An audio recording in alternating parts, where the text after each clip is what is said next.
Nay! O anak, sakto. Paubos na tong sabon natin. Pumunta ka muna ng tindahan at bumili ka.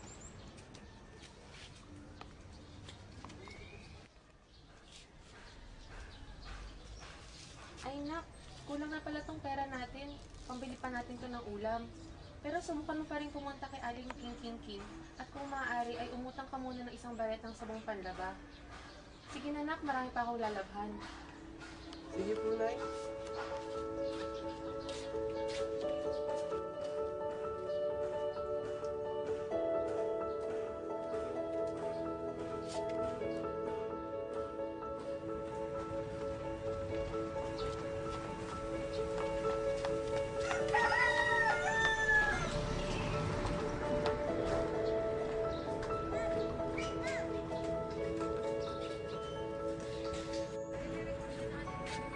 Tao po! Oh, bakit? Aling King, pwede pa po bang utang? Kahit isang barita lang po ng sabong panlaba, pinapasabi po ni nanay. Utang ina naman, utang na naman. Ang haba-haba na ng listahan nyo dito sa tindahan ko. Ang haba-haba na ng listahan ng utang nyo dito. Natuloy ang teacher yung nanay mo, pero hindi naman marunong tumupad sa usapan. Laki-laki ng sweldo galing sa gobyerno, hindi man lang makabayad. Sabi niyang magbaba niya yung katapusan at sweldo na nila. Pero ano, nasan na? Nga.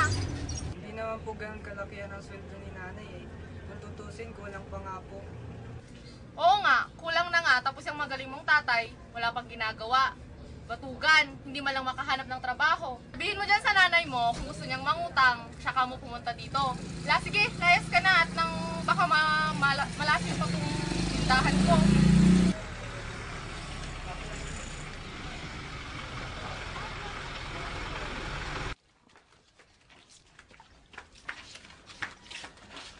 Oh, nasan yung sabon? Nay, ayaw po magpautang ni Aling King. Sinungit-sungitan pa nga po ako eh. Kaya tumandang dalaga. Maladragon na ugali. Kala mo, kagandahan.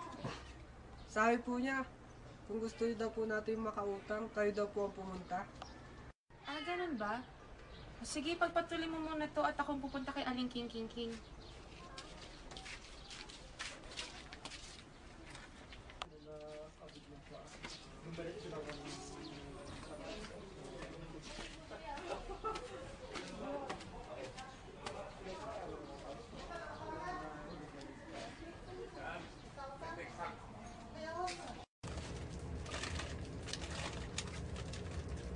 Good morning, ma'am. Ano po may paglilingkod ko sa inyo? Mangutang ka ulit, ganon. Aling King naman, pwedeng pautang naman na kahit isang balat ng sabon lang. Tatapusin ko lamang yung mga labahin ko. Gagawa pa kasi ako ng lesson plan at may faculty evaluation pa bukas. Wala akong pakialam sa evaluation na yan. Ang pakialam ko ang magbayad ka. Ang tagal-tagal na ng utang nyo dito ah. Makakabayad din naman po ako. Kailan pa? Kapag tumahal ang tandang, kapag pumuti na ang uwak, kapag tumulo ng mga bato. Kailan? Hanap po ako ng paraan. Anong paraan ang pinagsasasabi mo?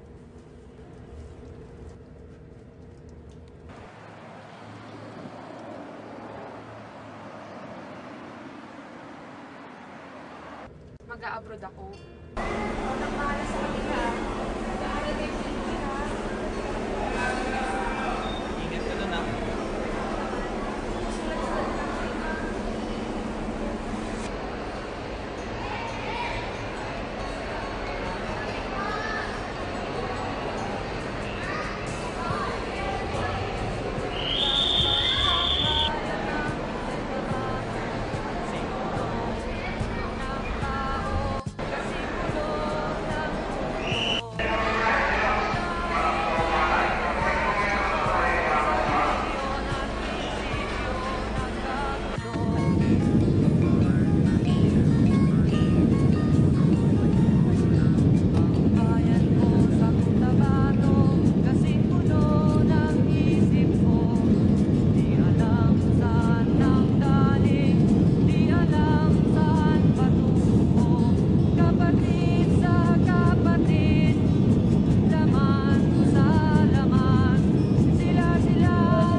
Thank